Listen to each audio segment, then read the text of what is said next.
Bonjour et bienvenue chez Java Robovi. Aujourd'hui, nous sommes dans le chapitre des nombrements, les arrangements et les permutations. Dans cette vidéo, on va apprendre à calculer l'anagramme d'un mot. Sans toutefois tarder, on va donc commencer directement par l'exercice 1. Écrivez toutes les anagrammes du mot A. Donc, on demande d'écrire l'anagramme du mot A. Or, sans ignorer que l'anagramme, c'est tout simplement la permutation des différentes lettres d'un mot. D'accord? Donc, le nombre de mots qu'on peut former avec A en permutant les lettres de ce mot. Ok, sans toutefois tarder, on passe donc directement à la solution. Les anagrammes du mot A sont, on va donc essayer de les lister. Parce qu'on voit que ces trois lettres, la première chose, c'est qu'on voit que toutes les lettres sont distinctes, d'accord? C'est-à-dire que les lettres ne se répètent pas, d'accord? On peut avoir A, R, T, on peut avoir A, T, R, on peut avoir R, A, T, on peut avoir R, T, A, on peut avoir T, A, R, on peut avoir T, R, A. Ok, si on compte bien, ça fait donc 1, 2, 3, 4, 5, 6. Donc, le nombre d'anagrammes du mot A, ici, on voit que c'est tout simplement 6. Or, on pouvait obtenir ceci par un calcul, d'accord? Comme on a bien dit, l'anagramme, c'est une permutation du mot. Or, le nombre de lettres ici, là, de A, on voit que c'est 3 lettres. Donc, on peut donc appliquer tout simplement la formule qui dit tout simplement que on aura comme il y a 3 lettres, on aura factoriel 3. D'accord? Donc, vous pouvez trouver en faisant directement factoriel 3. Alors, pour calculer factoriel 3, c'est tout simplement 3 multiplié par 2 multiplié par 1.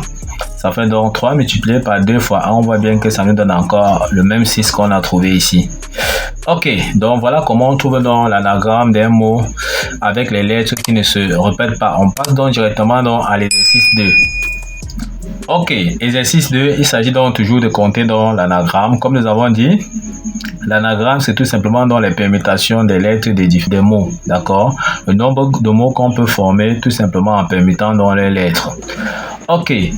Combien d'anagrammes distincts peut-on former avec le mot « mot » ? Comme nous avons dit, l'anagramme, c'est tout simplement la permutation des lettres des mots, d'accord? Ok, on passe donc directement à la solution. On va dire tout simplement que le mot « mot », M-O-T, lorsqu'on compte ici, ça fait 1, 2, 3. Donc, on va dire que le mot « mot » a tout simplement 3 lettres toutes différentes. C'est-à-dire que les lettres ne se répètent pas. Donc, il y a un seul M, un seul O et un seul T. D'accord? Le nombre total d'anagrammes est donné par le nombre de permutations de 3 lettres. Donc, on peut avoir, comme ici, donc le nombre d'anagrammes est donné par le nombre de permutations de 3 lettres. D'accord? Les lettres ne se répètent pas. Donc, on peut directement avoir le nombre d'anagrammes du mot « mot » en utilisant tout simplement cette formule-ci. Comme il y a 3 lettres, on applique tout simplement 3 factoriels qui nous donnent le nombre de permutations de ce mot. Or, pour calculer 3 factoriels, on peut tout simplement faire 3 multiplié par 2 multiplié par 1. En calculant, ça nous donne 6. D'accord? Comme le mot n'est pas long, on pouvait aussi lister pour avoir les différentes possibilités d'avoir les différents anagrammes possibles. D'accord? Donc, on peut avoir M-O-T qui est bien mot. On peut avoir M-T-O. On peut avoir O-M-T. On peut avoir O-T-M. On peut avoir T-O-M. On peut avoir aussi T-M-O.